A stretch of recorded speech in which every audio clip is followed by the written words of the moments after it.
And I'm also going to do a backup audio recording. All right, well, welcome all. Special welcome to our visitors. Looks like we have, I don't know, around 10, 11, 12 extra folks here today. So yeah, special welcome to our visitors to a form of education that is a bit unusual for us here at NSA, but right, these are strange times for everybody. We're making the most of it. Let's see. So today we're last week, just to get the visitors up to speed. This is week 2 of our term. Last week's lecture, we spent some time looking at Tolkien's famous essay on fairy stories, where Tolkien lays out his own understanding of what this literary genre of fairy story fantasy is, and this genre within which he is working, especially in his really his magnum opus, The Lord of the Rings. So we've talked last week a little bit about Tolkien's theory, and that's important because some of what we're going to be doing today is looking at how Tolkien instantiates, how he illustrates some of his own theory, his ideas about what a fairy story is. We're going to be looking at some of the ways in which he incarnates some of those themes and principles in his own fairy story, The Lord of the Rings, because one of the questions I'm very much interested in is this question: is The Lord of the Rings a fairy story? Does it conform, and to what degree does it conform to Tolkien's own description of what a fairy story is? But my view is that not only is The Lord of the Rings a fairy story, it's a very long, very large fairy story, but I also think that it contains several fairy stories within it. There are certain episodes and scenes where Tolkien is sort of in high fairy mode. He's in high fairy gear, where he's especially illustrating some of the themes we've looked at. So that was last week. We also looked at last week, in addition to his essay on fairy stories, which for our visitors, in addition to reading Tolkien, I highly recommend his essay. We also looked at his creation myth titled the Ainulindalë, his creation myth in the beginning of the Silmarillion. We read a slightly different version of it from elsewhere. But the Silmarillion, which I noted many Tolkien enthusiasts or would-be enthusiasts have started, few of them have actually finished it.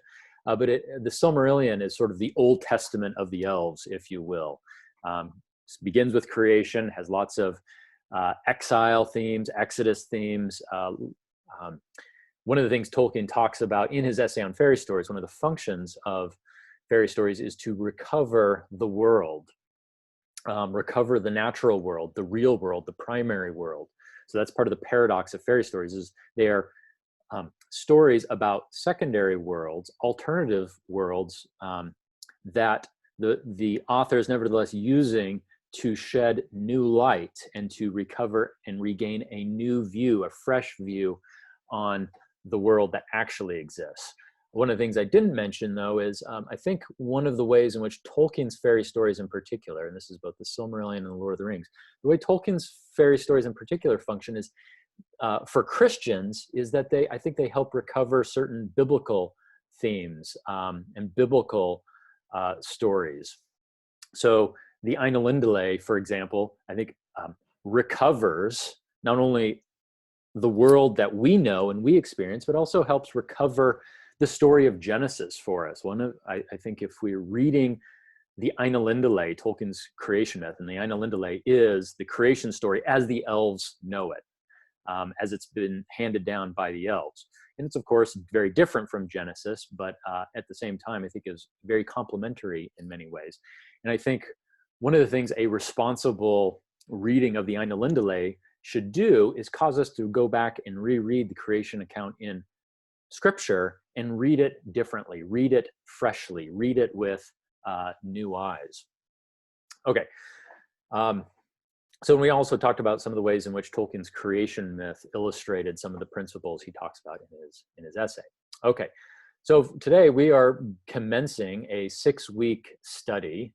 Well, the term goes on for another 7 or 8 weeks, but today we are beginning our discussion of the Lord of the Rings. And before we jumped in, I was talking to one of you earlier and learned that this, I think, if I understood, this was the first time this person will have read all the way through the Lord of the Rings. And I'm wondering how, for who else that might be true in the class.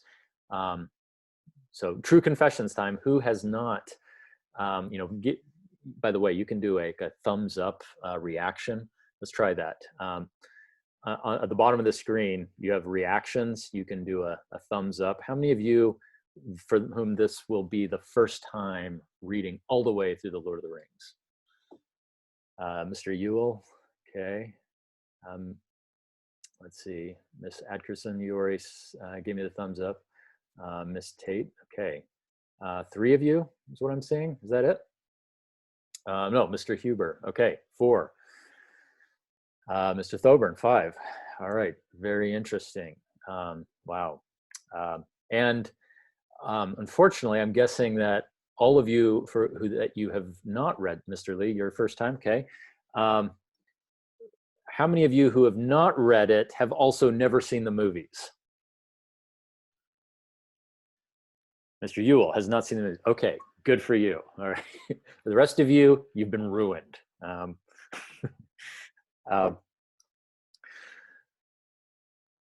Yes, read them first. Okay, good things to bear in mind in the future, both with the Lord of the Rings, Narnia, whatever it is. When you have children, who haven't yet been ruined, make sure they read the books first. And if they never watch the movies, that's fine. They're not missing anything. Okay, yeah. So for those of you who have, even if you've read the book before, really. Let this book, amongst the other things that it's recovering, let it recover the story from the movies. Okay, the movies aren't a total travesty, but they're not Tolkien, right? They're Peter Jackson's Tolkien, and so really try to, as much as you can, read this and mentally block out, so far as you're able, images of the movie. Let this. Let the book baptize your mind, baptize your imagination, scrub your imaginations clean, scour the Shire. That's the scouring of the Shire. That's the title of the second to last chapter. Let this reading scour the Shire of your mind, if you can. Okay, so all right, interesting. So some first-time readers, kind of envy you first-time readers, getting to have this experience for the first time. All right. So what we'll be doing today is a little bit of mix of, I'll be doing some lecturing interspersed with maybe some discussion. We'll see how this goes. So I did a lot of talking last week. As I'm lecturing or as we're discussing, do use the chat box for your questions, points that you want to make, and I'll try to keep an eye on the chat box as we go. All right. So I want to begin reminding you of some of the questions. And by the way, for our visitors, I put the link in the chat box to some reading questions that I've been developing as we go along. So some of the questions there will be the springboard for our discussion today. So it's a Google Doc. You're welcome to click on that and take a look at those questions as we go. So some of the questions I posed, I'm going to pick up with the long expected party. And maybe in the end, either end of class today, if there's time, or when we're done with the Lord of the Rings, we'll come back and talk about the prologue and the foreword. But I wanted, for right now, just get right into the story. Let's see, make sure I can. Dr. McIntosh? Yes, go ahead. Could you post the link again? Because I don't see it in the chat box. Okay, you might need to scroll all the way to the top. Nick posted it again. Okay, all right. Yeah, maybe if you came in after I posted it, maybe it's not there for you. Thank you, Mr. Lee. Okay. So one of the questions I posed, or really assignments or exercises, is to try reading A Long Expected Party, the opening chapter, as though it were a standalone fairy story. And to do this, especially if you've read it before. And one of the questions I pose is, does it work as a kind of fairy story? And what insights does this bring to the chapter? Some other questions I posed having to do with Bilbo. I asked you, how is Bilbo described for the first few sections? From whose perspective is he described? And what narrative effect, if any, does this have? I asked you, what do the other hobbits think of Bilbo Baggins and why? And also, if you're familiar with The Hobbit, the prequel to The Fellowship of the Ring, I asked the question, has Bilbo at the beginning of The Fellowship of the Ring changed at all? Or does he act differently from the Bilbo at the end of The Hobbit? If so, give some examples. So I'm going to talk a little bit about some thoughts that I have, but then when I'm done here, I hope to hear from you if you've got some thoughts along these lines. Because really, the three really important things we learn, people's realities we learn about in this chapter are the Shire. Shire is very important. Tolkien spends a lot of time trying to make us fall in love with the Shire. Why? Well, for lots of reasons. The Shire is worth loving, but also the Shire, as we work through the Lord of the Rings, one of the things we're going to see is that the Shire is going to continue to be a source of great inspiration for the hobbits who undertake this quest. And if we're going to understand that motivation, that inspiration that they have, we have to learn to see the Shire, see what they see, and learn to love what they love. The hobbits, there's Sam, Frodo, Merry, Pippin. Their quest is a tremendous quest of self-sacrifice, and they're doing it on behalf of the Shire that they love. And so part of what Tolkien is doing, I think, in these early chapters is, and why does he spend so much time on the Shire and hobbits? Well, one is because after The Hobbit, right, and he was commissioned with writing a sequel, people wanted more hobbits. Give us more hobbits. And so he's answering that request. That market demand. People wanted more hobbits and more about hobbits, so he's going to give it to them. But also because the Shire is what is ultimately, I don't want to say ultimately, but at least for the hobbits, it's what's at stake in this quest, and what's at stake if their quest should fail. So we learn a lot about the Shire, and that's important. We learn a lot about hobbits as a people and their culture and their ways. And we learn quite a bit about Bilbo in particular. I want to make a quick comment about hobbits. What are hobbits? Well, we raised this question with the Ainur. For the visitors, the Ainur are these angelic spirit sub-creators in Tolkien's creation myth. And we posed the question, what are the Ainur? And I said the first answer is the Ainur are the Ainur, right? They are themselves. They are distinct beings who have their identity in terms of the sub-created world that Tolkien has fashioned. But in other ways, the Ainur also have certain correspondencies with our world. So we can connect them with angels, we can connect them with the gods of pagan mythology, and things like that. Well, we can do the same thing with the hobbits. What are the hobbits? The hobbits are, wait for it, hobbits. Okay, the hobbits are irreducibly themselves. They're not allegories necessarily. They are fictions. They are beings that Tolkien has invented, has imagined. And so the hobbits are the hobbits. They are themselves. They are not anything else. They're not to be reduced to anything else. They're not to be made into mere allegories of something else. That having been said, Tolkien also believed, while he wasn't interested in allegory, and The Lord of the Rings is not an allegory, he was deeply interested in application. And so the hobbits are, if they're not allegories, maybe we could say they are allegorical. Okay. And so while the hobbits are themselves and are to be taken on their own terms as themselves, they also are meant to be a kind of mirror for ourselves.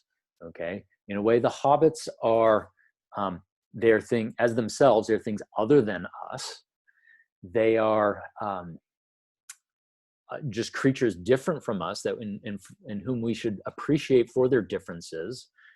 But they are also idealizations of ourselves. They represent certain virtues that Tolkien is commending to us. Now, that's not across the board. This is very, very important. Sometimes readers of Tolkien, they read about the Hobbits, they read about the Shire, and they so fall in love with it that they think that they romanticize the Hobbits to the point where they miss out on some of the defects of the Hobbits. Because the Hobbits not only represent sort of human beings at their best in something that we should aspire towards, but they also represent certain vices, certain defects, certain petty. There can be a pettiness to the Hobbits. Not all of them across the board, but don't think that the Hobbits represent any kind of perfect society or perfect culture. There are certain things that the Hobbits have clearly figured out, and you see this in the prequel, The Hobbit. I don't have a copy with me, but look towards the end, especially that exchange between Thorin and Bilbo. And Thorin commends Bilbo and says that if more people, especially more dwarves, valued things like home and hearth and the simple things the way hobbits do, the world would be a better place. Okay, so even within the story, we see that one character, a dwarf, is admiring Bilbo. Okay, so don't idealize. The hobbits are a kind of idealization in some respects, but they're also meant to call us up short in other respects. Okay, they're also a bifurcation of ourselves. And you see this especially in The Hobbit, where Bilbo is both a Took and a Baggins. Okay, and these really represent two sides of his personality. To be a Baggins is to be, in a way, almost the quintessential Hobbit, the homebody. Thank you, Olivia. You've got the quote up there. Yes, please do share those quotes if you can find them. If more of us valued food and cheer and song above hoarded gold, it would be a merrier world. Back to Bilbo. Bilbo is both, and this is alluding to also answering the question of how is Frodo related to Bilbo. He's related to him on both sides of his family, both the Baggins side and the Took side. And that's important because both Bilbo and Frodo are Baggins and Tooks. Well, what's a Baggins? A Baggins is a homebody. A Baggins is the one who just wants to, that's very much Bilbo as we see him in the opening pages of The Hobbit. He loves being at home. He loves his pantry. He loves smoking his pipeweed. He does not like adventures.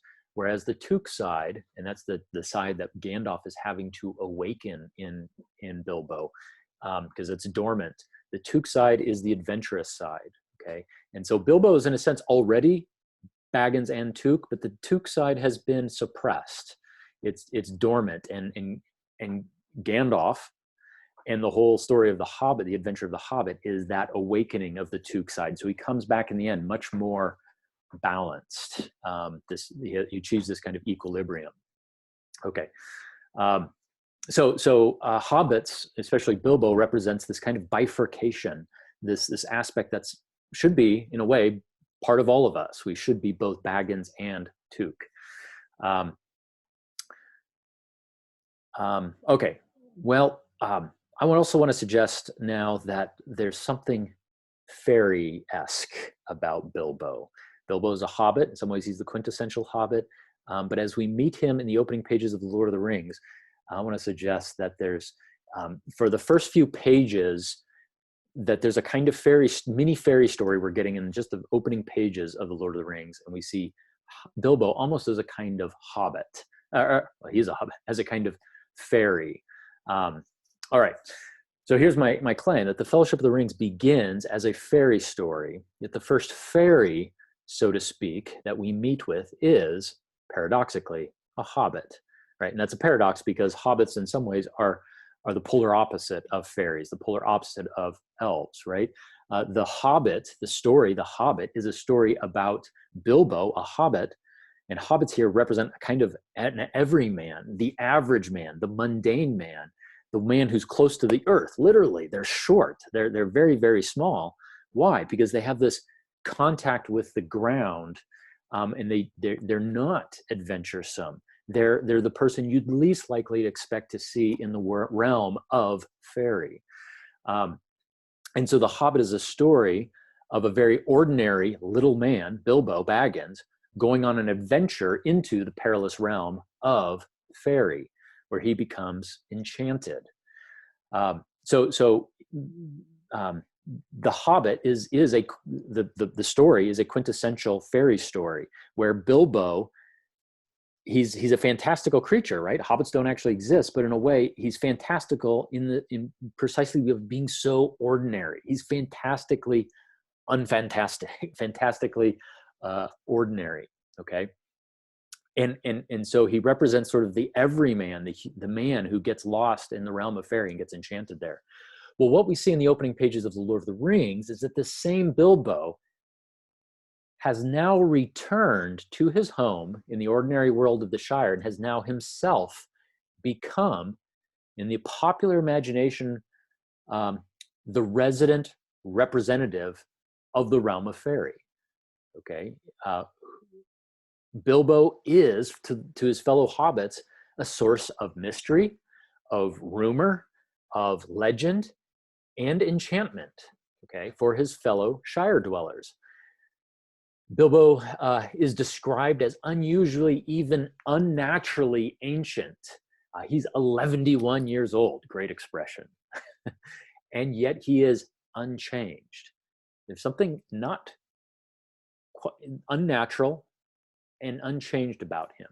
He is very rich and very peculiar, we're told. And his hobbit hole, like Bag End, is introduced as a veritable treasure mountain in its own right. Okay, yeah, if you said, you went into Hobbiton, you said, where's the treasure mountain? Everybody would point up towards Bag End. Okay, it's become a kind of treasure, right? The Bag End is to the rest of Hobbiton what the Lonely Mountain was for most of the story in the Hobbit, right? This treasure mountain that this place of adventure and mystery. All right. Yet at the same time, Bilbo, we are told, is generous, even if a bit odd, though he has many devoted admirers in the Shire, in Hobbiton. Devoted admirers, especially among the poor and the innocent youth. Right? This is interesting. It's children. It's young people who have this admiration for Bilbo. Well, we're getting a little bit of, remember what we talked about, his essay on fairy stories, this cliche that fairy stories are for children, and Tolkien's trying to dismiss that idea, but recognizing that children have something that everybody ought to have, which is this willingness to believe and be enchanted. Okay, so it's interesting that Bilbo, he's sort of in some ways ignored, held in skepticism by the adults among the hobbits, but he has devoted admirers, especially among the poor and the innocent youth. He, quote, had no close friends, end quote, however, indicating an elf-like aloofness. Right? Bilbo doesn't have a lot of close friends. For most of the first part of the opening chapter, moreover, we see Bilbo, and this is addressing one of the questions I posed, we see Bilbo not as he is in himself or in his own words. Right? What's the perspective that we get on Bilbo? Our perspective is entirely, in the first few pages, it changes at one point, and especially when he starts talking to Gandalf. But for the first few pages, the perspective is entirely through the mediation and testimony of others. Even when the third person omniscient narrator describes Bilbo, the narrator largely does so by telling us what other hobbits think of him. I think that's really interesting. For example, Bilbo enjoys, quote, apparently perpetual youth, as well as reputedly inexhaustible wealth. Okay, it will have to be paid for, they said. Okay, so we're getting a lot of rumors, a lot of Hobbit description of Bilbo, but so it's always mediated. We don't get Bilbo himself. We get what other Hobbits think about Bilbo. Okay, creating this kind of distance, this, I'm suggesting, elvish distance between ourselves as readers and Bilbo himself. Okay, right? I mean, this is one of the ways, like usually the way Hobbits function in the world of Middle-earth is they are mediators for us as readers. And this is one of the reasons why the Silmarillion is often, I think I mentioned this last week, why the Silmarillion has proved such difficult reading for people on the heels of reading The Hobbit and The Lord of the Rings, and they go to the Silmarillion and they get bogged down. Why? There's no hobbits there to mediate this elvish world to us. It's too strange. It's too remote. In one place, I think Tolkien calls it, the draft is pure and unmixed, right? You're drinking, I don't know, 100 proof Middle Earth here in the Silmarillion. It's concentrated, and there's no hobbits to sort of bring it all down to earth. And that's the function that the hobbits serve in, especially the Lord of the Rings. And that's one of the things I want you to look for is Tolkien's brilliant at this. He will give us these scenes of just majestic, epic scale and beauty. And then he will, it's not like bathos. You all know what bathos is. I'm going to butcher it if I give you my own definition. Let me give you the textbook definition. This is Merriam-Webster. Let's see.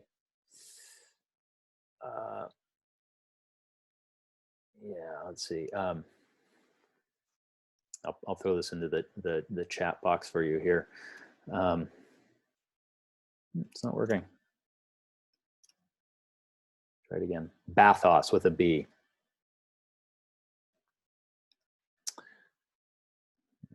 Okay. Oh, okay, I'll just read it to you. It's not cutting and pasting. So Merriam-Webster just defines bathos, and I will. Interesting. What's going on here? There it is. Okay. The sudden appearance, this is in the chat box, the sudden appearance of the commonplace in otherwise elevated matter or style. A horrible example of bathos, just on steroids, I would say, is Thor Ragnarok. If you've seen that movie, Tolkien would have hated that. I mean, you've got Norse mythology, you've got great movie. I mean, it has its elements, but it's there is no scene of seriousness in that movie that the director is not willing to just trash for the sake of humor. Okay, and it's bathos is omnipresent anymore. I don't know. It must be your generation. I don't know. Maybe you all can do something about this. It's very tedious. Look up. There's a great YouTube video illustrating bathos and how it's just sort of taken over in the movies. Let's see if I can find it. I'll plug the link in.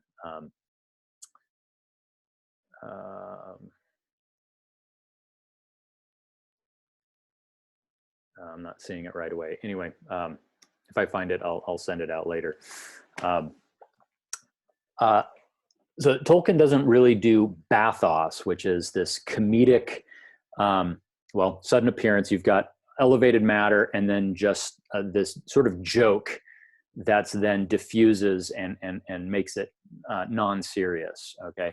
And I think it's interesting, just what does this say about our culture, that movies are just suffused with bathos anymore? It's like we can't, anything that's serious, we just have to turn it into a joke, okay? And you see that it's just all over the place in the movie. So I really encourage you, just keep an eye out for it, and maybe report back to me as you're stuck at home, quarantined, watching movies. You see those scenes of bathos, share it on Populi. It'd be fun to kind of come up with some examples of bathos.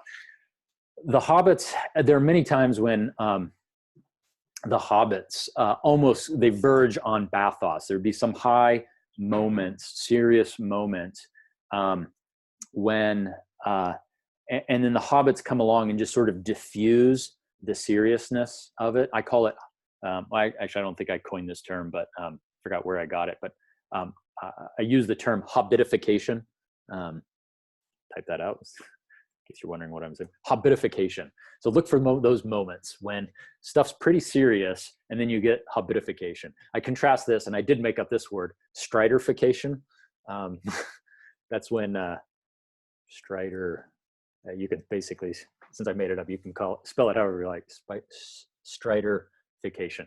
That Strider will go the opposite direction. When you'll get a hobbit trying to make some light of something, like when the hobbits are, one of them comments about how, yeah, if I lose any more weight, I'll become a wraith. And Strider's like, don't say that. Okay, that's striderification. That's like you need to stop taking certain things so lightly and be a little more serious. Well, but that's the function of the hobbits, is they are not only making, they're a point of contact in this world, kind of translating it for us, but they're also making it, giving a certain comedic value or elements to it. Okay, I think that was a digression there, but let's see. Forgot. I'm going back to my notes now. So what I was saying though is that hobbits we were talking about mediation. Hobbits mediate the realm of Middle-earth. In this opening chapter, it's other hobbits who are even mediating our exposure to Bilbo. Bilbo represents, for these first few pages, a kind of Farian element. So we're told that Bilbo's admirers were, who his admirers were, and we get the testimony of one in particular in his gardener, the Gaffer Gamgee. This is what he says about Bilbo. A very nice, well-spoken, gentle hobbit is Mr. Bilbo, as I've always said. Let's see. So as with the elves, those who come in contact with Bilbo become enlightened and elevated themselves, right?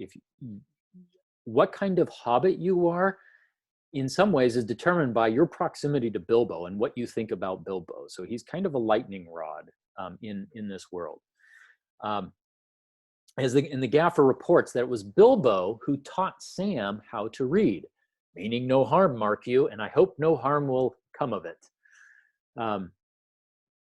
In teaching Sam how to read, of course, Bilbo has also taught him stories about the elves. Okay, so it's through Bilbo that other hobbits have learned about the elves. To the minds of other hobbits, Bilbo is no ordinary hobbit, as his home, Bag End, is described by Ted Sandyman as a queer place. Let's see, a queer place, and its folk are queerer. The Gaffer gives a different, though not contradictory, testimony when he says that they do things proper at Bag End, and that everyone's going to be invited to the party, and there's going to be presents, mark you, presents for all. In Tolkien's stories, encounters with the elves often involve tremendous feasts and gifts. Food and gifts are also a part of Hobbit culture, and yet Bilbo's own party and gifts are anticipated to be something extraordinary, even by Hobbit standards, which are extraordinary standards. As the day draws near, the mystique surrounding Bilbo becomes even more heightened as he grows even more aloof or distant. An odd-looking wagon laden with odd-looking packages appears in Hobbiton, headed for the Bag End, and driven by outlandish folk singing strange songs, dwarves with long beards and deep hoods, right? All of this is the mystique. This is all of this is our associations with Bilbo. Bilbo's connected with that group, Gandalf the wizard and dwarves and things elvish. So Bilbo's technically a hobbit, but he keeps very un-hobbit-like company. Yet Bilbo's most mysterious associate is Gandalf, quote, whose fame in the Shire was due mainly to his skill with fires, smokes, and lights. But his real business was far more difficult and dangerous, but the Shire folk knew nothing about it, end quote. I love that. That's so characteristic. Getting so excited here. I'm jerking my headphones out of my ears. This is such a characteristically Tolkien, almost seems like a throwaway comment, but no, notice what's the effect that it has on us as readers. Let me read that again. The Hobbits, what do they know about Gandalf? His real business? They know him as just sort of a pyrotechnic. He makes nice fireworks. His real business was far more difficult and dangerous, but the Shire folk knew nothing about it. Well, we as readers really don't know a lot about it. I mean, even if you know about Gandalf from The Hobbit, it's not really clear what Gandalf's up to. What is this person, wizard, whatever that is, doing in Middle-earth? Why is it just a private joke? He likes to send hobbits on adventures that's likely to get them killed. What is it, and why does Gandalf get Bilbo, enlist him in the help to help these dwarves?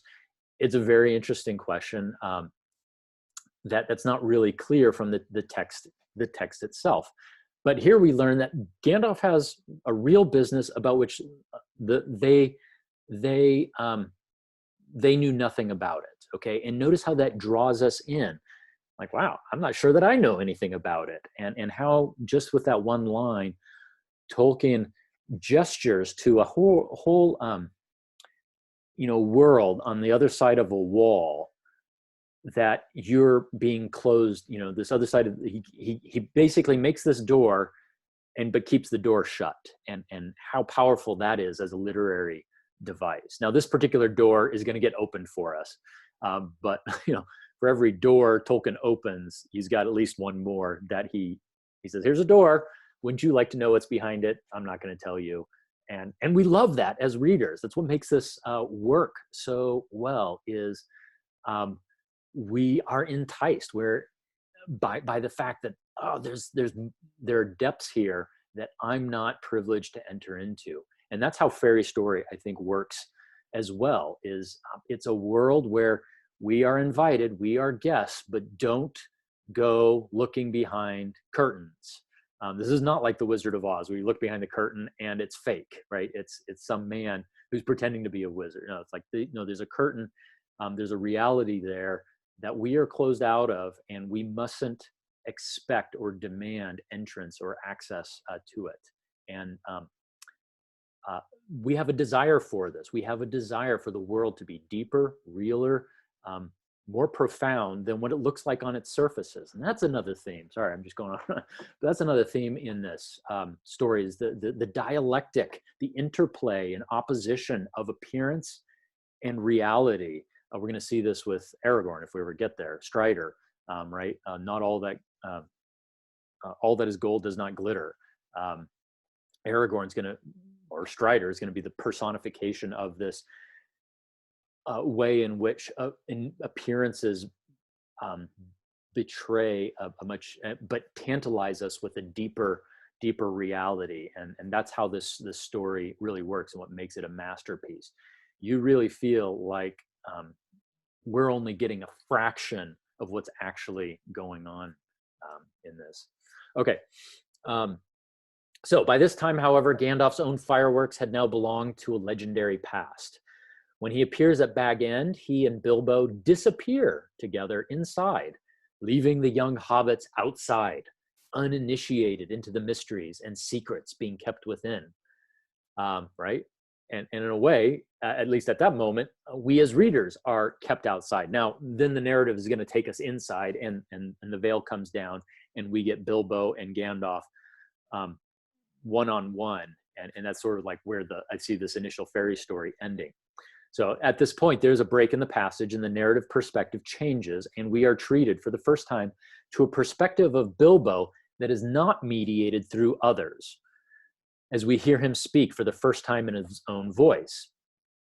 Okay, And what we immediately learn is that not all is as well with this hobbit after all, as he confesses to Gandalf that he is in desperate need of a holiday.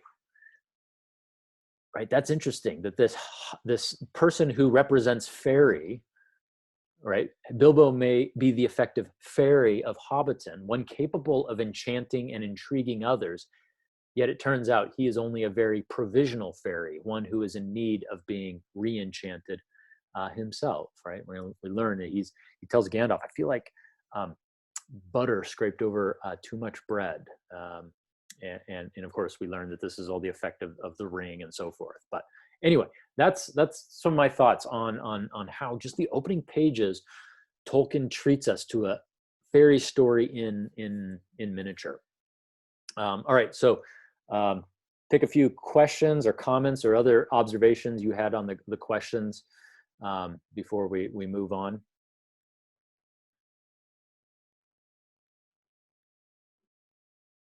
If there's not now, we can save them and talk about them at recitation on Thursday or Friday. But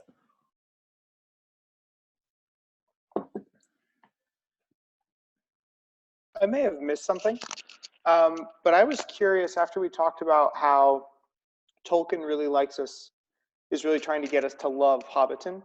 Why does he have Bilbo leave?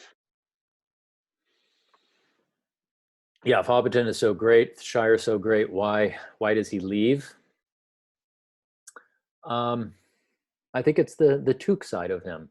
Yeah, Mr. Zazadny, he's a Took. Yeah, I don't know. He's had his dose of it. I mean, this is the dialectic of people. We're going to see characters pulled in different directions. To fast forward, I don't know.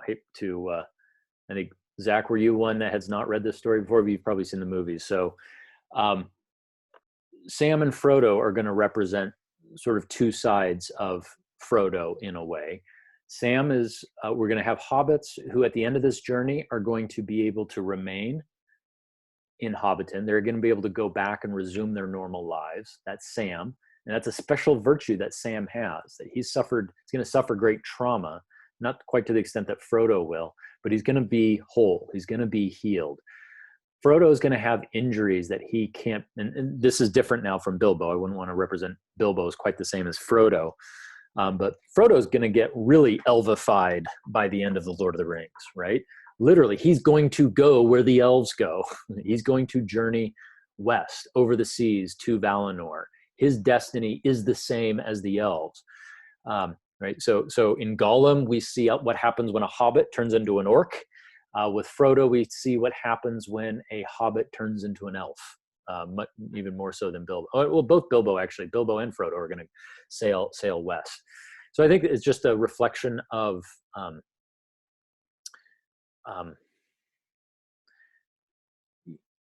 the Shire is a good place to live. It's a place for hobbits. There's this fittingness between hobbits and the Shire.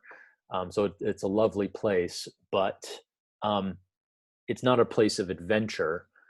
And that's the part in Bilbo and Frodo that's been awakened. They are Tooks, and it's curious that as Tooks, they're not able to end up go back and remain in the Shire. Good question. I'm not sure that really answers it, but let's see.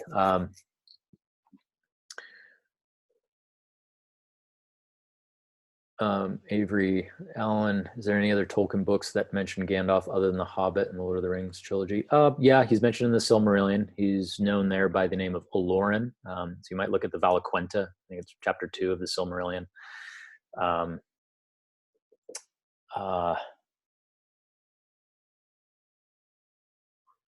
Yeah, I'm sure there are other places. I just can't think of any.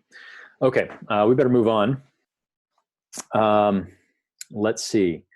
So the next chapter, The Shadow of the Past. This is one of those talky, yes, Unfinished Tales. Thank you, Annalise. The Shadow of the Past is a very talky chapter, lots of exposition. Frodo, Gandalf. Almost the entire chapter is a conversation between the two of them. Learn lots of interesting things in this chapter, way more than we have time to cover here, unfortunately. Some things to highlight is Gandalf's description of the effect of the ring. He tells Frodo, a mortal Frodo, actually, let me go ahead and see if I can copy this passage into the chat box so you have it in front of you there. A mortal Frodo who keeps one of the great rings. So the ring, right? And you all know the story. There's 9 rings for mortal men, 3 for the elves, 7 for the dwarves. One of the great rings, somebody who keeps one of the great rings does not die, but he does not grow or obtain more life. He merely continues until at last every minute is a weariness. And he often uses the ring to make himself invisible. And if he often uses the ring to make himself invisible, he fades. He becomes in the end invisible permanently and walks in the twilight under the eye of the dark power that rules the ring. Yes, sooner or later, if he is strong or well-meaning to begin with, but neither strength nor good purpose will last, sooner or later the dark power will devour him. So one of the things that I think is worth meditating on is just how the ring, what does the ruling ring do? What is it made for? The ring, the power of the rings is a kind of technology. It's a technology of preservation. The elves make the 3 rings, but they make, this is very interesting now, they make the ring, they're taught how to make the rings by Sauron. Okay, that should alert you to something. Now, they don't really know that it's Sauron when he teaches them this. Move the, one second here, curtain, get some more light. So it's Sauron in disguise, but it's Sauron teaches them how to make these rings, and the purpose of the rings for the elves is preservation. The elves love to preserve things, sometimes to preserve them too long, and that's why Rivendell is the way that it is, why Lothlorien is the way that it is because Elrond and Galadriel have these 2 of the 3 rings that help preserve their realm and in all of its beauty. So that's when we hit these places, Rivendell, Lothlorien, we're meant to appreciate their beauty, but at the same time, there's something a little sketchy about these places because they are preserved with a power, with a technology that the elves learned from Sauron. And then Sauron makes the ruling ring by which he might exercise power over the other rings. And that's why when the ruling ring is destroyed, the power of the 3 elven rings is lost with it. But so some things to meditate on is just, what does the ring represent? Tolkien in one letter refers to it as the will to mere power. Oh, and I think I skipped over this. One question was, I asked you, this is the last question under chapter 1, what thought does Frodo have and tell Gandalf about the ring? So this is the end of chapter 1. And what does Gandalf reply? And I asked you, what word or word variant shows up in both comments? Did any of you get an answer to this question?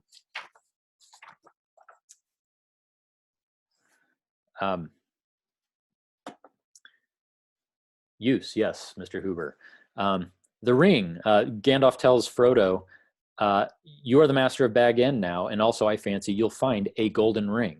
Notice Gandalf calls it a golden, well, he doesn't really know what it is yet, but he kind of downplays it, a golden ring. The ring, exclaimed Frodo. Has he left me that? I wonder why. Still, it may be useful. It may and it may not, said Gandalf. I should not make use of it if I were you, but keep it secret and keep it safe. Now I'm going to bed. I think that's interesting in telling.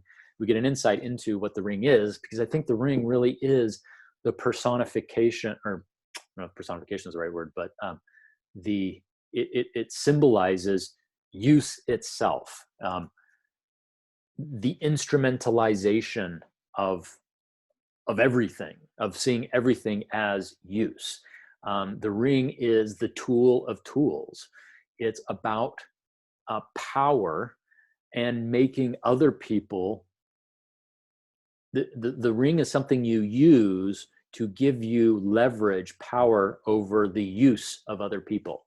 The ring is something to be used to help you use everybody else, okay? Rather than just like letting other things be what they are, leaving other people alone. The ring is a tool of domination, of despotism. Yeah. So it's sort of, it's very abstract, but it's use concentrated, okay? But coming back to chapter 2 now, it's interesting to reflect on, like, what's the connection then with the ring turning one invisible? So the ring is a instrument of dominion, an instrument of power, not dominion, I'm sorry, domination, right? It's probably helpful to keep those two words distinct. Dominion is a biblical idea. Domination is sort of when dominion runs amok, dominion becomes perverted. So the ring is this tool that Sauron makes. And what's also interesting, it's not just a tool, but we're told that he divests some of his own spirit, his own will, his own power into the ring. And I think Tolkien's giving us an interesting picture of our technology there, and the way in which we outsource, or this is one of the dangers of technology. And again, Tolkien was rather skeptical of technology.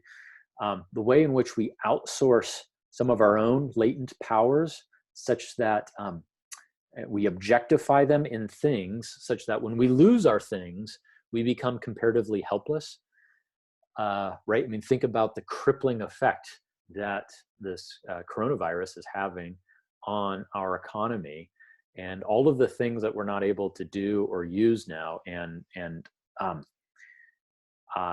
you know, certain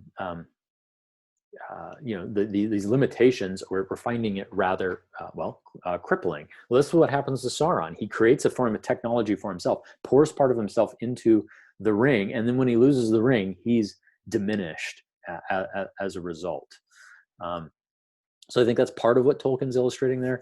Back to this idea of invisibility. Is there any connection between the fact that the ring is somehow a tool of power and it makes you invisible? Well, I think Tolkien's saying something rather insightful there. I mean, think about it. If you are invisible to everyone else, but everybody is visible to you, what's that do? It puts you in a position of power over them. They are accountable to you. They can't escape you in a way that you can escape their view and their accountability. Classic illustration of this is Plato's Republic, which those of you who are in Polycon next year will read Plato's Republic together, where it's a discussion of justice, and different definitions of justice are given. And Glaucon, who's actually Plato's brother, responds to Socrates and says, you know, isn't justice really, and this isn't Glaucon's view, but he's playing devil's advocate here. Glaucon says, Socrates, try to disprove this if you can, that really what justice is a compromise between doing what you really want, which is taking advantage of everybody, and avoiding what you really want to avoid, which is suffering injustice at the hands of other people. So what we really, really want would be just take advantage of other people without suffering any reprisals, any revenge. That's what we really like. What we really want to avoid is other people doing that to us. And all justice is a kind of collective social ceasefire, a kind of social contract we all form with each other, agreeing, hey, I won't take advantage of you if you won't take advantage of me. And Glaucon illustrates this with the famous Ring of Gyges story, where he tells the story of a shepherd who finds this ring that turns him invisible, and he goes into the capital city to lend his services to the king. But while he's there, he decides, hey, why should I serve this guy? I'll just kill the king, seduces the queen, and sets himself up as a tyrant. And Glaucon's point is basically, if everybody had a ring that turned you invisible, that's what you would do, okay? Right, why? Because once you no longer have that accountability, that's what really everyone is like, is what really keeps us in check is the fact that no one of us can really get away with evil with impunity. And so it's sort of the visibility that keeps us accountable. And if we were able to be invisible, well, we'd lose that accountability and we just want to dominate. So that's anyway one way of thinking about the connection between the invisibility inducement power of the ring and the fact that this ring is an instrument of dominion. Because if you're able to be invisible, you're able to dominate others. Okay, so one way of thinking, connecting those things. One of the questions I asked is what does Gandalf mean by Bilbo being meant to find the ring and Frodo being meant to have it? Let me put this quote in the chat box. So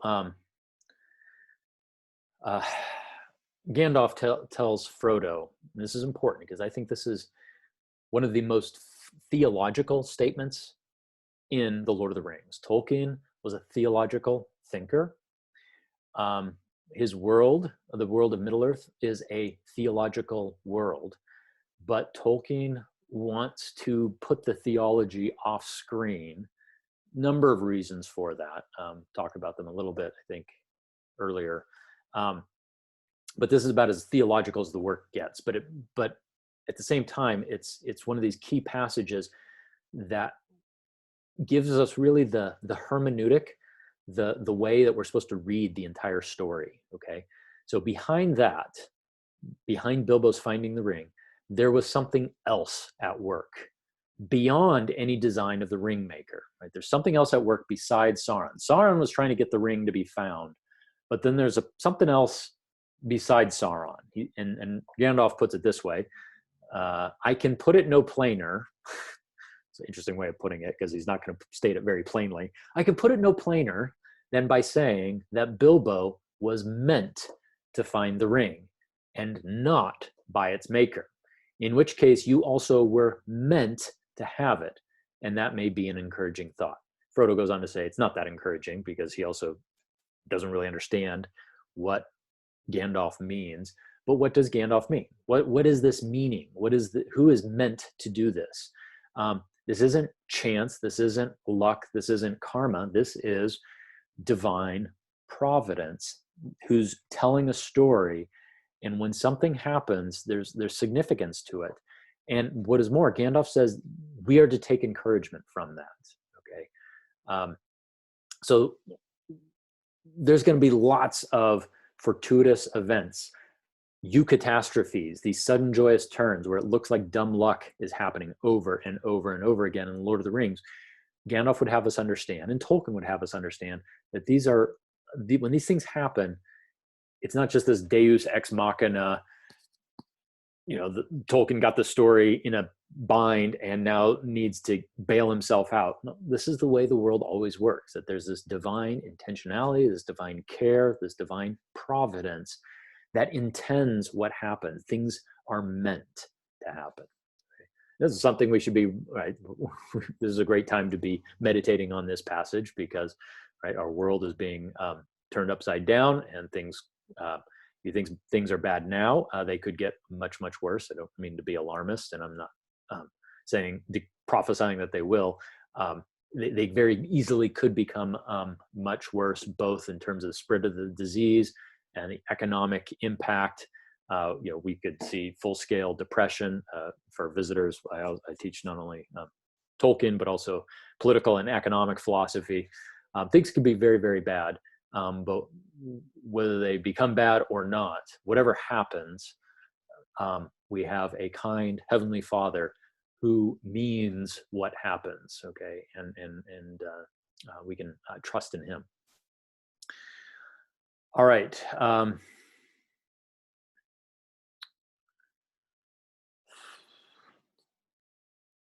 Okay, we're about the 1 hour mark. I'm going to press on. If any of you need a break, feel free to go ahead and take one. Tempted to talk about what I call Gandalf's Hobbit hobby, but I might just flag this for later if we have time. Why what's the deal with the hobbits? I mean, how hobbits' involvement in the Lord of the Ring or in the world of Middle Earth is itself something of a eucatastrophe, but might save that for later. So maybe mark it down as something to come back to in case we get to the end and we haven't used up all our time. Tell me to go back to the Gandalf's Hobbit hobby.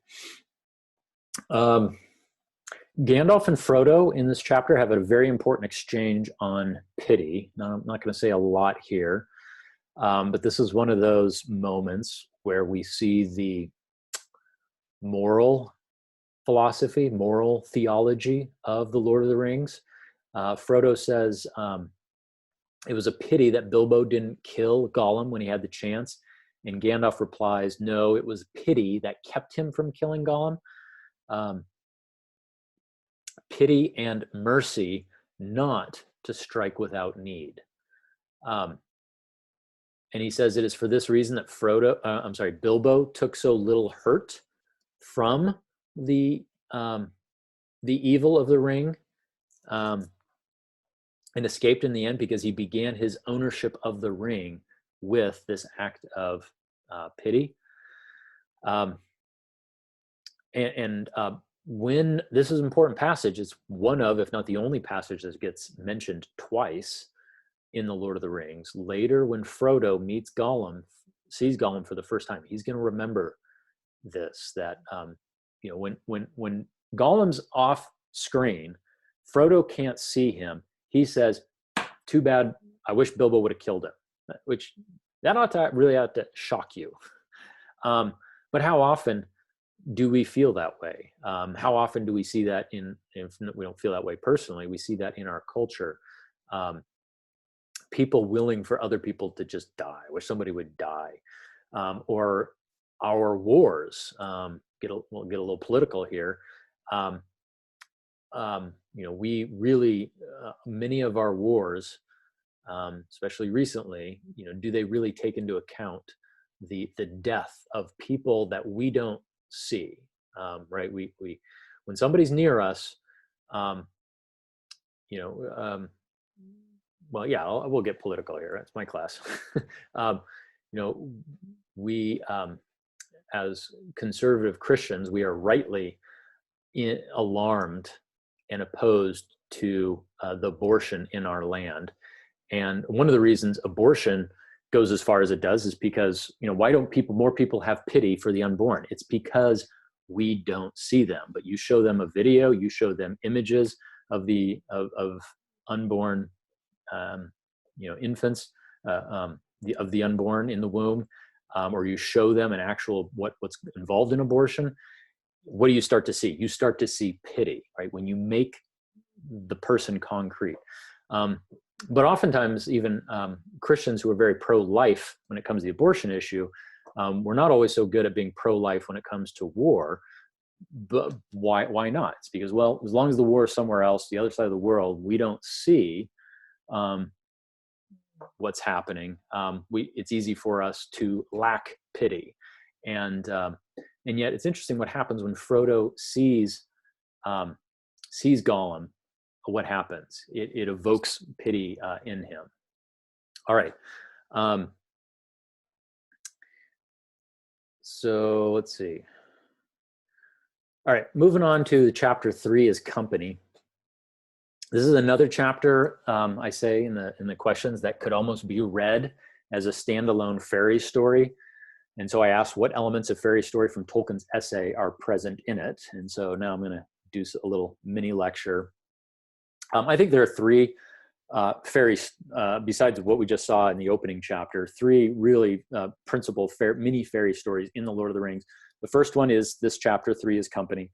Second, when we hit many meetings, which is the first chapter in book 2 of the Fellowship of the Ring, where when Frodo wakes up in Rivendell, when you read that chapter, this is Frodo entering into fairyland again. And so really pay attention to that chapter and how the different fairy elements that you see there. And then the third fairy story that I would highlight in the Fellowship is when the Fellowship reaches Lothlorien.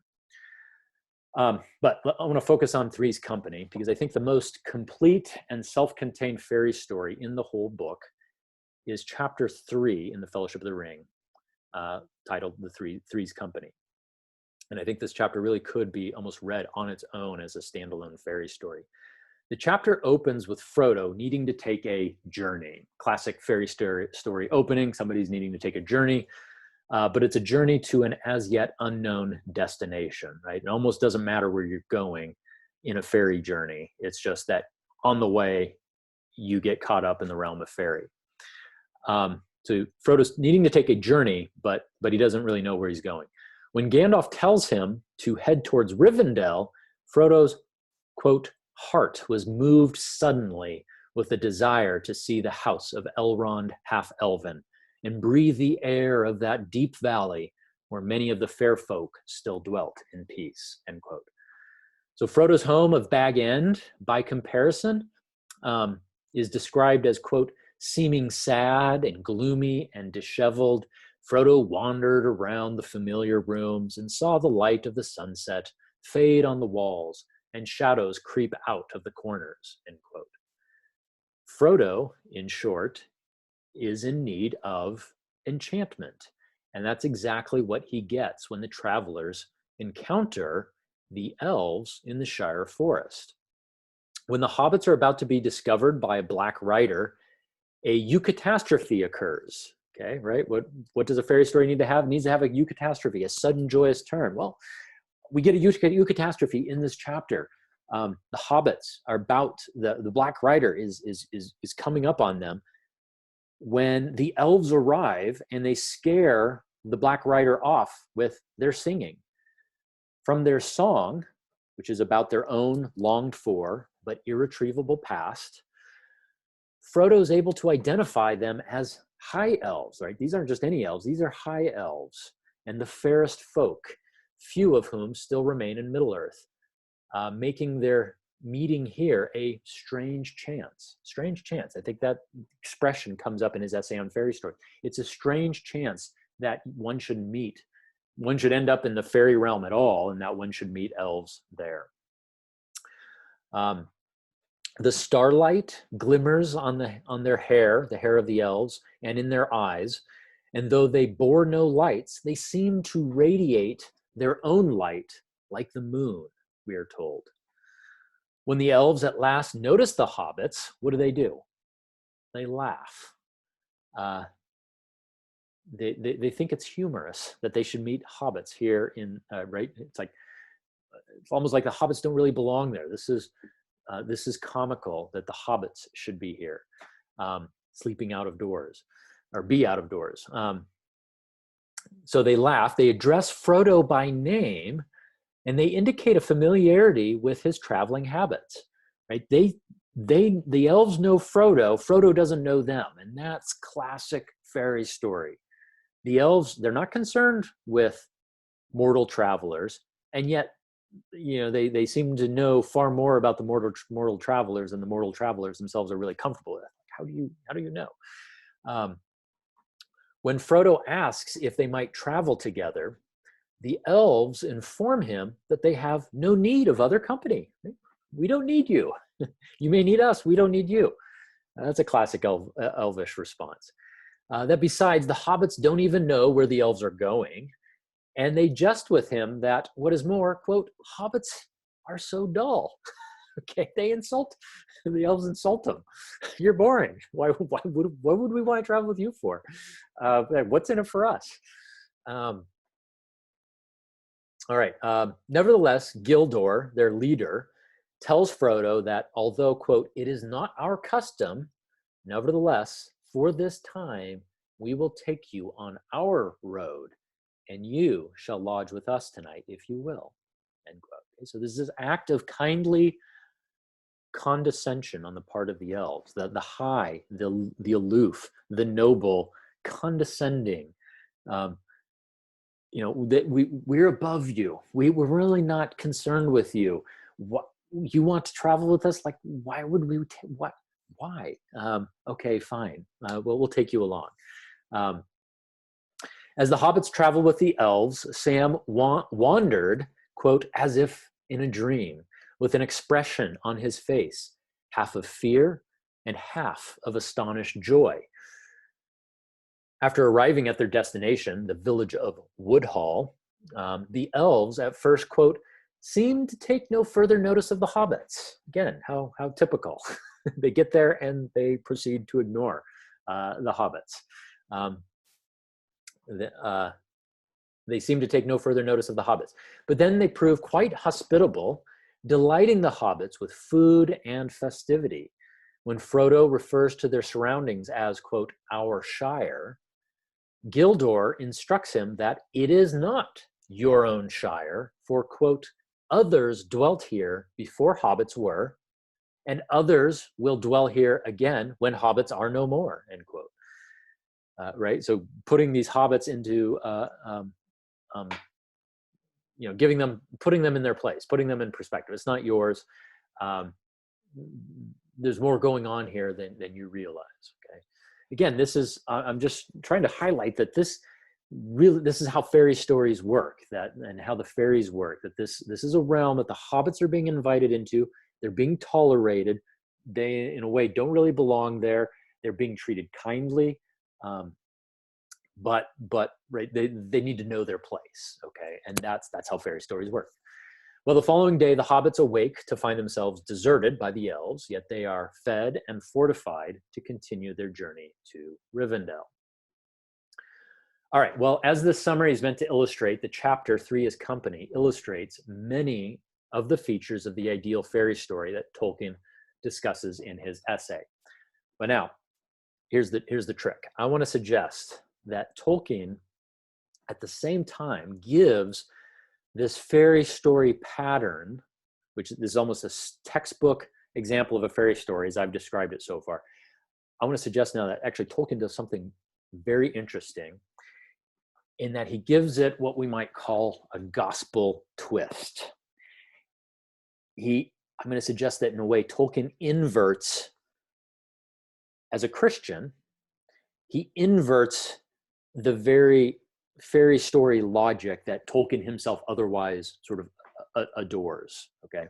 What do I mean by that?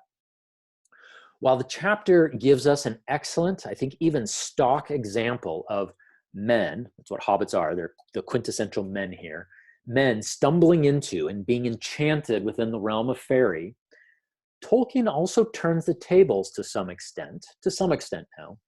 It's very subtle, because he also has the high and mighty elves, this is my thesis now, receive a form of enchantment by the simple and lowly hobbits, okay? What we see is not just hobbits getting caught up in the realm of fairy and getting enchanted by the high and noble elves, but then Tolkien's going to turn the tables, reverse the roles a little bit here, and that there's something very Christian about this. Although the first example of elvish laughter is at the hobbits' expense, right? They see the hobbits and they laugh at them, like, what are you doing out here? The second time the elves laugh is now at their own expense. 2 times elves are seen laughing. They first laugh at the hobbits, second time they laugh at themselves. This happens when Frodo addresses them formally but politely in their own language. Right, he tells them, great line, let's see if I can find it real quick.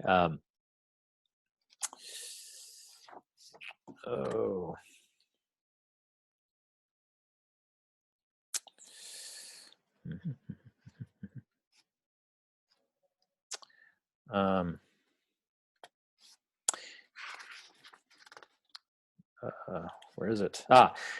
Frodo bowing says this, Ellen sila lumen amantielvo, a star shines on the hour of our meeting, he added in the high elven speech.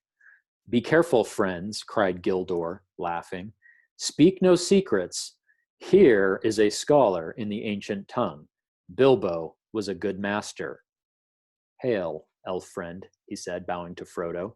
Right? Now you have an elf bowing to a hobbit. Come now with your friends and join our company. You had best walk in the middle so that you may not stray. You may be wary before we halt. Okay, so later, Frodo makes Gildor laugh a second time. I guess there's 3 times we see elves laughing. Gildor laughs once more when Frodo playfully and proverbially defamiliarizes for Gildor the elves' own habit of giving overqualified counsel. And it is also said, answered Frodo, go not to the elves for counsel, for they will say both no and yes. Is it said, or is it indeed, laughed Gildor. And toward the end of their conversation, when Gildor repeats the commonplace that elves have their own labors and their own sorrows, and they are seldom concerned with the ways of hobbits or any other creatures, this could almost have been lifted directly out of his essay on fairy stories. When Gildor says that, right, elves, they have their own worries, their own labors, their own sorrows, and they're not really concerned with hobbits or anybody else. Our paths cross theirs seldom by chance or purpose.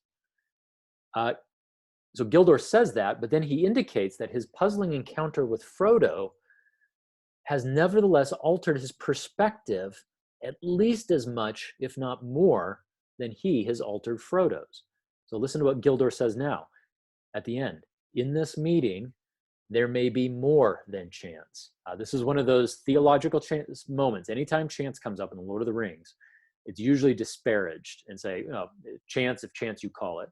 And Gildor here says, I think in our meeting, there's more than chance here. Well, what's he mean? Well, this was meant, to use Gandalf's language, they were meant to meet here, right? There's something theological, something providential happening here. In this meeting, there may be more than chance, but the purpose is not clear to me, and I fear to say too much, end quote. Notice how whenever a character does talk about something even remotely theological, like Tolkien gets the character to hasten, like wants to stop talking about, like he wants them to be very suggestive and then stop talking about it. Okay, Tolkien is teasing us.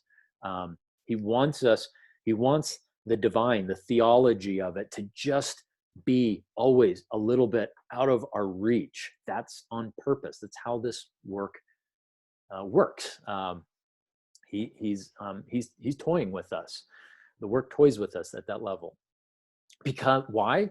Because Tolkien thinks this is one of the things we love. We love to be toyed with. I mean, think all of creation is God just toying with us, teasing us, inviting us in deeper, causing us to question, causing us to wonder, causing us, eliciting desire in us. Right? If you sophomores, you've read Confessions in Lordship last year. The Confessions is all about this.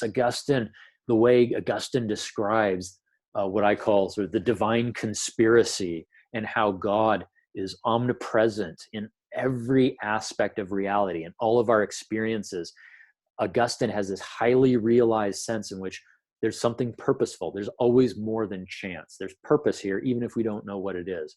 That's the way God works. And so Tolkien, as a sub-creator, trying to tell stories the way God does, he doesn't just blast us with the theology, because God himself doesn't blast us. God remains often very, very hidden, and yet revealed in absolutely everything.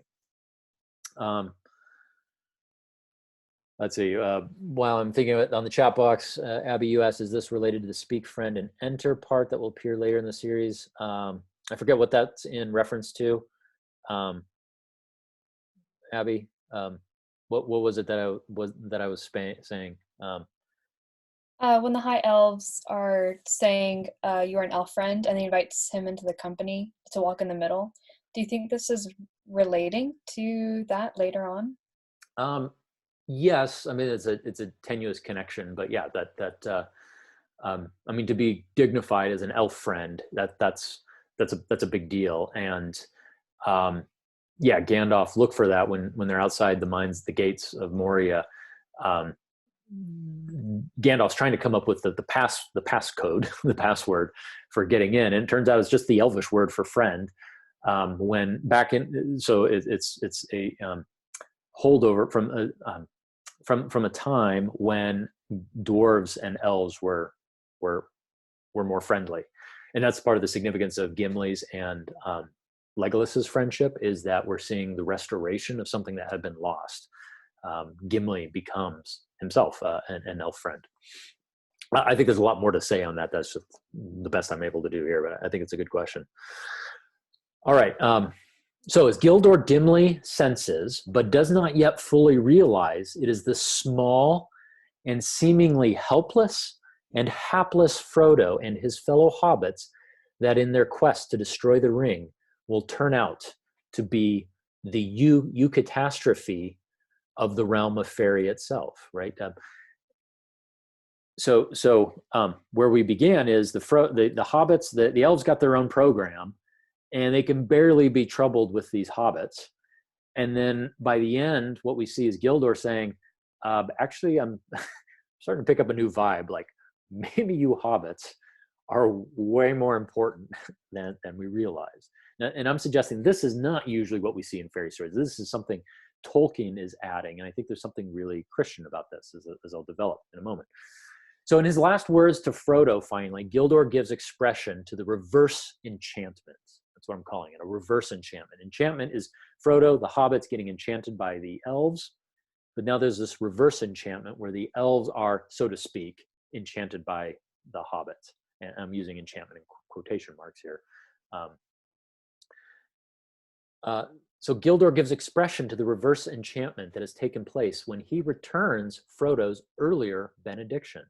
He says, I name you elf friend, and may the stars shine upon the end of your road. Seldom have we had such delight in strangers, right? Gildor saying we elves have now been delighted in ways that we're not normally delighted, okay? You have treated us to something. And he says, and it is fair to hear words of the ancient speech from the lips of other wanderers in the world. What is he saying? Like, we like hearing our own language spoken by you, right? So these hobbits have gone now from being dull hobbits who don't know where the elves are even heading to those who actually delight the elves and treat the elves to their own kind of fresh recovery of the beauty of their own language. Like, hey, they hear Frodo speaking Elvish and like, wow, we sound good. Thank you for that.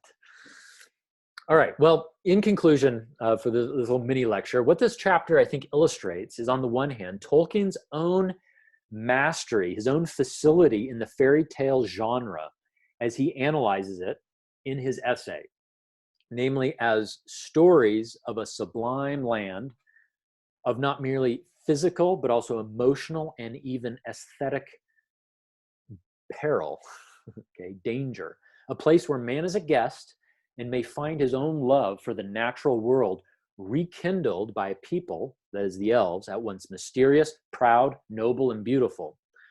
On the other hand, what we also see in this episode is another dimension to Tolkien, a uniquely Christian dimension in which he makes his own fairy stories undergo their own kind of eucatastrophe by giving the high and noble elves themselves an opportunity for enchantment, only now by the mundane and familiar hobbits. In doing so, I submit, Tolkien captures something of his own peculiar and paradoxical view, expressed in the epilogue to his essay, that in the gospel, fairy stories themselves become re-enchanted. Okay, right? They're kicked up. In the gospel, fairy stories themselves undergo their own eucatastrophe. These stories about eucatastrophe get treated to a eucatastrophe. The surprise, the unlooked for ending is that reality itself becomes a eucatastrophe, becomes a kind of fairy story, that these things that were just stories for us, oh, I wish the world were this way, I wish this world were a place of a happy ending, turns out it is, right? God made it that way. That means the fairy stories themselves get an unlooked for happy ending. They get to be real. They get the dignity, this form of art. And remember, Tolkien thinks that the aspiration of all art is it wants to be real. And in the gospel, God says, amen. He says, let it be. He says, Aya, right? Let it be. And let your art is going to be made real. your goofy little stories, fairy stories about happy ending, unlooked for, the sudden joyous turn, I'm going to make it real. So in the gospel, fairy stories themselves get re-enchanted through the simultaneous nobility, but also humility of what that person we might call the consummate elf hobbit, right? This person who's bridging this nobility and humility, and that is the God-man, Jesus Christ, right? What is Christ? Is there something elvish about Christ? Yeah. He's high, he's noble, he's aloof, right? I mean, read the Gospels, read his parables. This is somebody who doesn't always want to be understood. There's this elvish quality about Christ, so to speak. But there's also this hobbit quality about him. He's very humble, he's lowly, he's meek. Blessed are the meek, okay? All right, and that's Tolkien geeking out on elves, loving their nobility, admiring, commending this nobility, this aloofness, this remoteness, everything about the realm of fairy that makes the elves what they are. And at the same time, recognizing that when God comes into the world, it isn't as one of the mighty, it's not as one of the strong. He comes to a meek and lowly race, the Jewish people, and he becomes a carpenter, right? Picks the Virgin Mary, and is conceived of the Holy Ghost by her. So this is Tolkien inverting, I'm suggesting, this fairy story genre, this formula that he loves, but he gives it its own Christian twist. Okay, so that should give us some stuff to talk about in recitation. But moving on, because we have a half hour left, and we're only on chapter 3. A lot of these chapters I don't have nearly as much to say. Moving on, let's see. So there's Shortcut to Mushrooms.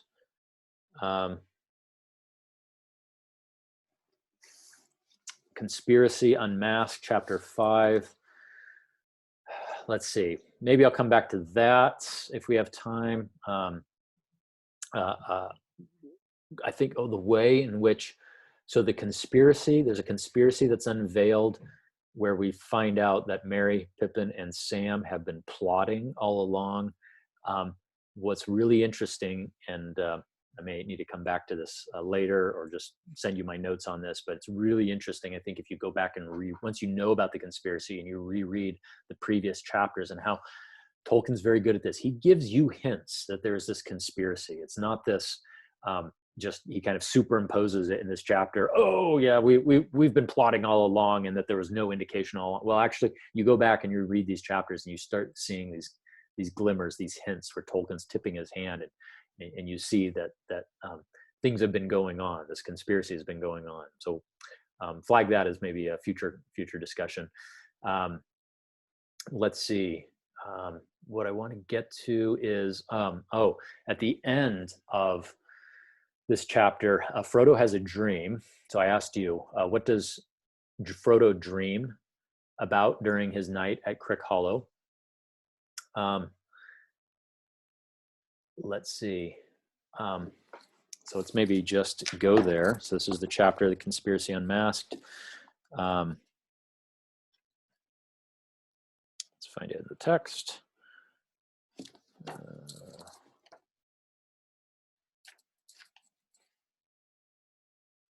Yeah, it's the very end of the chapter, Conspiracy Unmasked.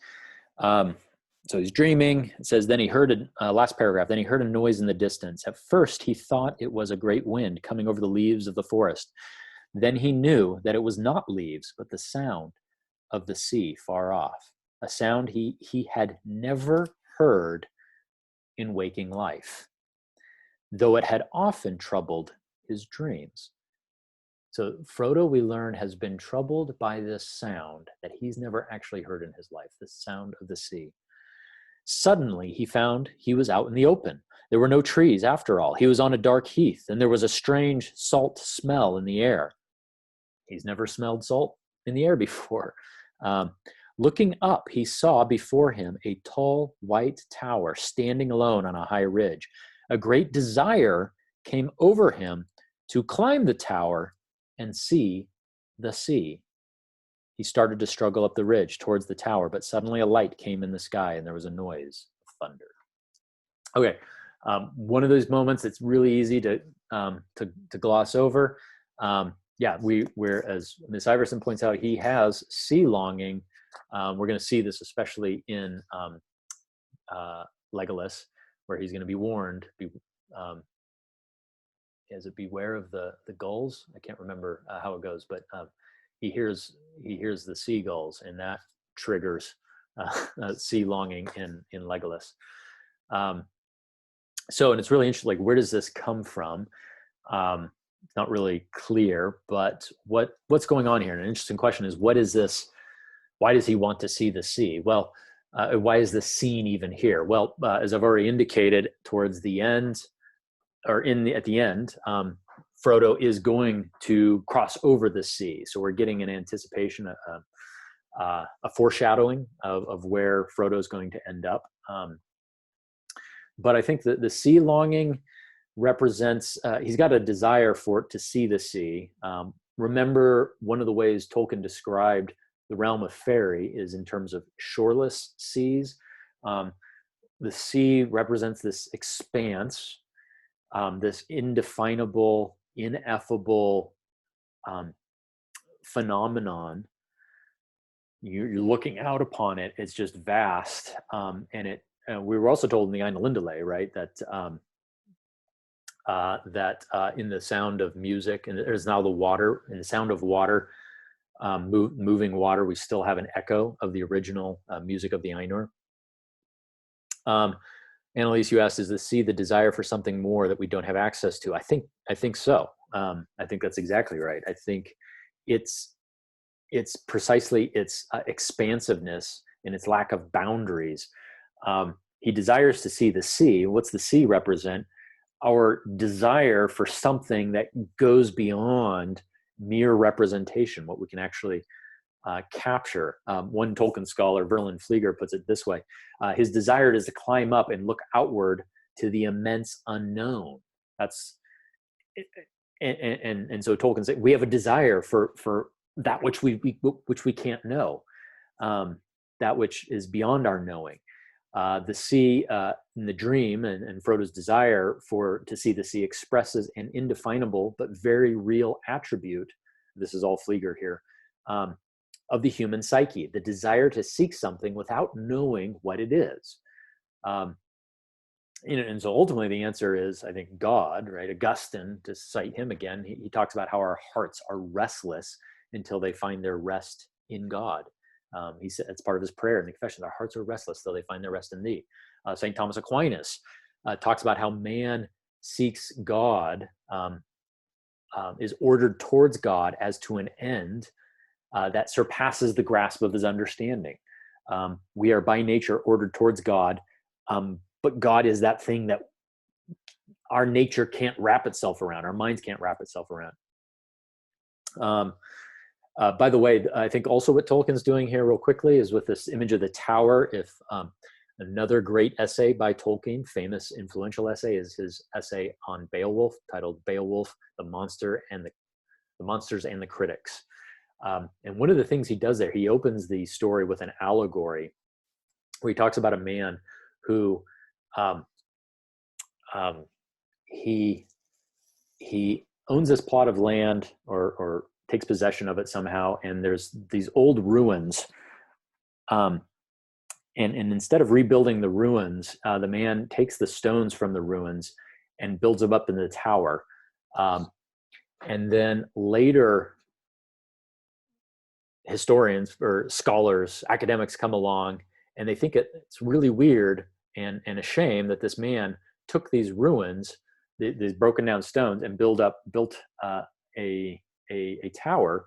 And so they tear the tower down and start studying the stones, and they're obsessed with the stones. And Tolkien has this line and says something to the effect of, what they didn't understand or neglected was that from the tower he could see the sea. Okay. And what Tolkien's doing, this is an allegory about what the Beowulf poet is doing. And Tolkien is making a criticism of Beowulf critics, of Beowulf scholars, who make fun of the story because it has these historical elements, but it's all jumbled up in this, what Tolkien regarded as a fairy story. And the poet, instead of highlighting the historical elements, mixes it all in with this mythology and fairy story. And Tolkien's point is that the poem was this kind of tower, and what all the scholars miss is that the tower of this poem was, its significance is that from this tower, from this work of literature, from this poem about monsters, and that's what the thing that the scholars don't really understand, like, what's all the deal with monsters and dragons? Like, who cares about that? You could see the sea. Tolkien's point is that this poem was crafted in such a way as to give us an image of beauties, of realities, and to give an expression to desires that just sort of go beyond our understanding. So anyway, it's interesting, one of these points where Tolkien blends together two different worlds of his. He's a Beowulf scholar, writes this momentous essay on Beowulf where he uses this image of a man climbing up a tower so that he could look out on the sea. And then he takes that image and gives it to Tolkien, gives it and makes Tolkien dream about climbing a tower so that he could see out on the sea. Anyway, I love it. It's just how Tolkien works. Okay.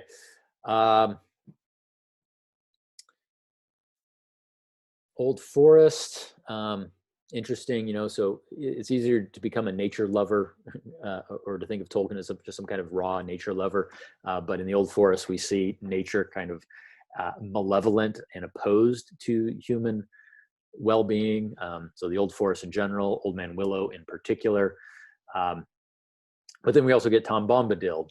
You know, they inhabit the same space. Tom Bombadil and the Old Man Willow, and Tom Bombadil represents Anne Goldberry, nature, not malevolent but benevolent. Right, that line, I love it. It's Goldberry's washing day. What does he mean? She's not washing dishes. She's not washing laundry, or maybe she's also doing that. She's washing the earth, right? Goldberry is this kind of nature spirit, as is Tom. He represents kindly nature, if you will. All right, lots of interesting things we could point out about Bombadil. Maybe we can talk about him in recitation. Let's see. Ring has no effect on Bombadil. That's worth thinking about. Why not? What is it about Bombadil that reveals? Moving on to chapter 9, at the sign of the prancing pony, I asked, how are the Brelanders described? Well, I think they're awfully libertarian. They're kind of a frontiersman, pioneer type of people, but also kindly, hospitable. That's another topic I could maybe come back to. But I really want to talk about the Rangers and Strider, because of course he's a very important character. Before the reader even meets Strider at the Prancing Pony, Tolkien has already given some clues as to his identity. When Frodo first notices Strider at the inn, what he sees is a strange, quote, strange-looking, weather-beaten man sitting in the shadows near the wall, who is also listening intently to the Hobbit talk. A travel-stained cloak of heavy dark green cloth was drawn close about him, and in spite of the heat of the room, he wore a hood that overshadowed his face, end quote. So it's not clear. I often wonder whether we're supposed to suspect, or at least wonder, whether this man is himself a Black Rider. But there doesn't seem to be anything to rule it out as a possibility, except that Frodo is able to see the gleam of his eyes. At the very least, the attentive reader should be wondering whether if this mysterious figure is at all connected with the dark figure, who, when the hobbits turn their backs from, right, they're speaking to the Bree gatekeeper before they make it up to the Prancing Pony. They turn their backs, they enter in, and we're told a dark figure climbed quickly in over the gate and melted into the shadow of the village streets. Right, you're supposed to wonder who is that? Okay, was that a Black Rider who just hopped over the gate or over the fence? Right, it's like cue the ominous music at that point. As it turns out, this figure, whom we are also led to wonder if it is a black rider, is in fact Strider, right? It's Strider who hops over the fence, the wall. When Frodo asks Butterbur who the man is that he sees over on the other side of the inn, Butterbur tells him that he, quote, don't rightly know, but that he's one of the wandering folk, rangers we call them. Butterbur goes on to describe Strider. By the way, I just got a note saying my connection is unstable. Are we doing okay? Okay, all right. Butterbur, let's see. He goes on to describe Strider in the following words, quote, he says, he seldom talks, but what he can tell a rare tale when he has the mind. He disappears for a month or a year, and then he pops up again. By the way, my readings are often very influenced by Rob Ingalls. If any of you are, I recommended him to you all. So if I sound like I'm trying to do a Rob Ingalls, I'm not trying to. It's just I love the way he reads, and does Butterbur in particular.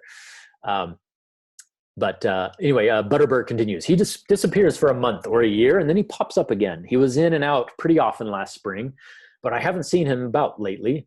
What his right name is, I've never heard, but he's known around here as Strider. Goes about at a great pace on his long shanks, though he don't tell nobody what cause he has to hurry. All right, so like Bilbo in the opening chapter, our initial introduction to Strider is completely mediated by other people. What Butterbur says here of Strider is in keeping with what the reader has already learned about the Rangers at the beginning of the chapter. As the narrator tells us there, quote, so this is now backing up to the beginning of the chapter, in those days, no other men had settled dwellings so far west or within 100 leagues of the Shire. But in the wild lands beyond Bree, there were mysterious wanderers. The Bree folk called them Rangers and knew nothing of their origin.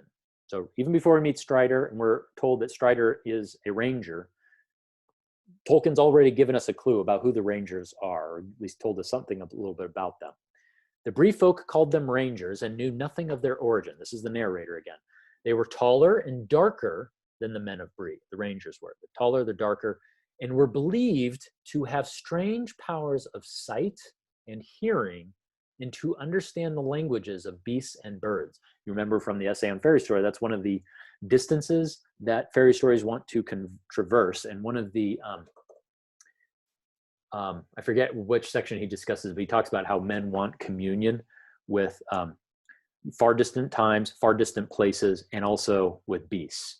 Well, these rangers, whoever they are, they have this ability to communicate, or so it is said, so it is thought. They have far powers, strange powers of sight and hearing, and to understand the languages of beasts and birds.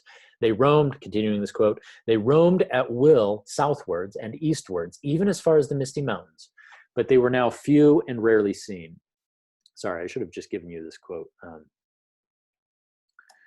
right, there it is. Towards the end there.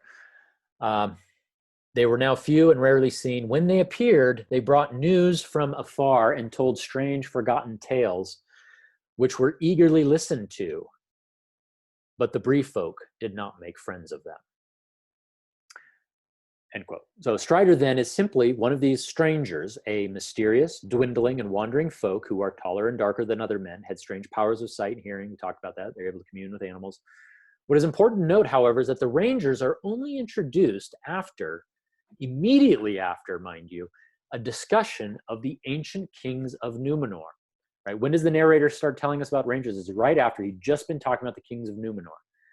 The men of Bree, we are told, counted themselves the, quote, descendants of the first men that ever wandered into the west of the middle world.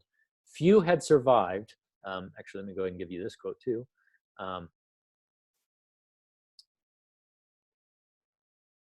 Just so you have it on record. So the men of Bree counted themselves, this is how they understood their own history, they're descendants of the first men that ever wandered into the west of the middle world. Few had survived the turmoils of the elder days. That's all the stuff that the Silmarillion tells us about. But when the kings returned again over the Great Sea, they had found the Bree men still there. When the kings come over from the Great Sea, that's the kings, he's talking about the Numenorians, who had this island nation between the shores of Middle Earth and the west, the Elven home, Valinor. For a long time, the Númenóreans, that was the kingdom of Númenor. And then the Númenóreans came back to Middle Earth. And when they came back to Middle Earth, the Bree-landers were there. But when the kings returned again over the sea, they had found the Bree-men still there, and they were still there now when the memory of the old kings had faded into grass. What this passage teaches us is that the men of Bree who were there when Númenórean kings first returned from oversea are still there now, whereas the memory of the kings themselves has become forgotten. What the passage does not say, significantly, is that the Númenórean kings themselves were no longer there. For of course, the reality is that while they may be forgotten, right, the Númenórean kings are forgotten, they are not gone, right? And as it's going to turn out, spoiler alert, right, Strider is a Númenórean. He's not just any Númenórean, he is the Númenórean. He is not a Dunedain, he is, as Bilbo will describe him in the chapter Many Meanings, he is the Dunedain. Dunedain just being meaning men of the West. All right, well, as I say, it is immediately on the heels of this discussion of the Númenórean and the kings that the narration turns to the Rangers. In those days, no other men had settled dwellings so far west, or within 100 leagues of the Shire. But in the wild lands beyond Bree, there were mysterious wanderers. The Bree folk called them Rangers and knew nothing of their origin, end quote. So the reason the Bree folk knew nothing of their origin, it turns out, is one that we have already been told. These are the descendants of the Númenóreans from over the sea, whose memory has now faded into the grass. And this is who Strider is. Thus, long before the reader gets to the third part of the Lord of the Rings, right, the Return of the King, and its theme of the Return of the King, Strider is introduced to those, the reader is introduced to those ancient kings who long ago returned to Middle-earth over the Great Sea to find men living in Bree, kings whose identity has since become forgotten, but not, as it turns out, because they are no longer present. And it is the descendant and heir to these kings who has made yet another return to Bree, in whom we meet with Frodo at the sign of the Prancing Pony. By the way, this isn't, even when we see Frodo here, I actually hadn't noticed this or I'd forgotten about it until pretty recently, that this, anybody know what the first time we actually see Strider is? Anybody note it?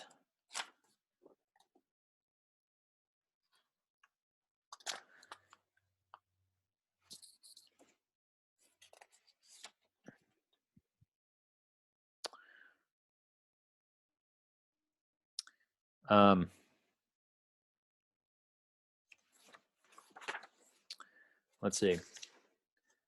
When he was searching for Gollum with Gandalf, Gandalf will refer to one of his friends early on in, I think, the Shadow of the Past, but we don't actually see, he will refer to Aragorn, but we don't actually see Aragorn. And the passage is, let's see. Here it is. So I'm back on the chapter on the fog on the Barrow Downs.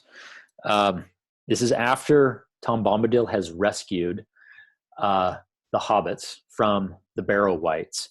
And so they're all sort of recuperating. And Tom is talking to them, and it's a really interesting exchange. And it wasn't until recently that it jumped out at me as, oh my goodness, we're getting even an earlier anticipation of Aragorn. Let's see. So paragraph begins, this is Fog on the Barrow Downs. Old knives are long enough as swords for Hobbit people, Tom said. So he's pulling out some of these knives and explaining these weapons that he's giving to the hobbits from the Barrow, the treasure that he's just plundered the Barrow Downs. He's pulling out these old Númenórean blades, and so he's talking to them about the Númenóreans. He says, sharp blades are good to have if Shire folk go walking east, south, or far away into the dark and danger. Then he, Tom, told them that these blades were forged many long years ago by men of Westerness. They were foes of the Dark Lord, but they were overcome by the evil of King of Carn Dûm in the land of Angmar. Few now remember them, Tom murmured, yet still some go wandering, sons of forgotten kings, walking in loneliness, guarding from evil things, folk that are heedless. That's an even clearer connection between the Númenóreans, the men of Westerness, and the Rangers. Notice that we're not told that they're Rangers. It's not till, the very next chapter, the beginning of the next chapter, right? And this is Tolkien, right? If you read it carefully, he gives you so much. But it's also kind of fun. Like you also wouldn't notice this until you go back and reread it, and you reread it very carefully. But Tom says, few now remember them. Yet still some go wandering, sons of forgotten kings, walking in loneliness, guarding from evil things, folk that are heedless. So if you're really paying super close attention, then you would already know a whole lot about Strider, even the moment we're introduced to him as a ranger. Listen to what happens next. The hobbits did not understand his words, okay, as readers usually don't. But as he spoke, they had a vision, as it were, right? Tom's just speaking, and now all the hobbits together collectively get this common vision. A vision, as it were, of a great expanse of years behind them, like a vast shadowy plain over which there strode shapes of men, tall and grim with bright swords. And last came one with a star on his brow. Then the vision faded, and they were back in the sunlit world. It was time to start again. Okay, that's Aragorn. That's the first vision, first glimpse we get of him, and it's induced by Tom telling them about the Númenóreans. Okay, fun stuff. All right. Well, we are really close to out of time. If you need to go ahead and go. There's one last thing I kind of wanted to get to because I love talking about it, and that is the chapter titled Chapter 10, titled Strider. Right, the question that I posed was Frodo tells Strider that I think you are not really as you choose to look. You began to talk to me like the Bree folk, but your voice has changed. What does Frodo seem to be referring to exactly? In what ways is Strider different from Aragorn? And what might be, on the one hand, Aragorn's as character, on the other hand, Tolkien's as author purpose in this discrepancy? So one Tolkien scholar, I already mentioned her, Verlyn Flieger, she points out that Strider's actual diction varies in places. She writes this: Strider's language is plainer and more direct than the epic high speech and diction of Aragorn. A particularly nice touch, since they are the same man, and the chance in language signals the shift from ranger to king. I haven't really studied this to see if that's in fact the case. Yeah, Mr. Zazadny, you say that the Tolkien professor has a great talk on it. Is this in his Exploring the Lord of the Rings series or elsewhere?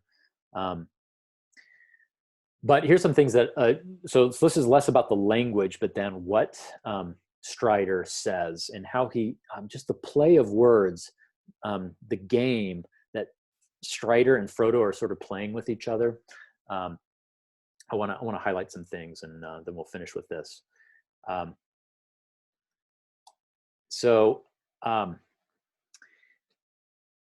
First, notice Strider's self-disparagement. When Frodo gets alarmed that maybe Butterbur is in cahoots with the Black Riders, Strider says, "No, I don't think any harm of old Butterbur, only he does not altogether like mysterious vagabonds of my sort." Okay? That's a curious way for Strider to describe himself. Notice how Frodo gave him a puzzled look. Why would Frodo give him a puzzled look?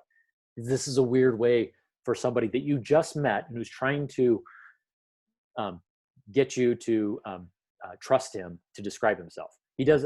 Butterbur's fine. I don't think you can trust him. He's okay. It's just he doesn't trust people like me, mysterious vagabonds like me. Frodo gave him a puzzled look. "Well, I have a rascally look, have I not?" said Strider with a curl of his lip and a queer gleam in his eye. Notice Strider's sense of self-irony. And because I think this becomes important for Frodo's growing trust in him. Bear in mind that this disparity between reality and appearances is at the heart of Strider Aragorn's identity. I already mentioned this earlier.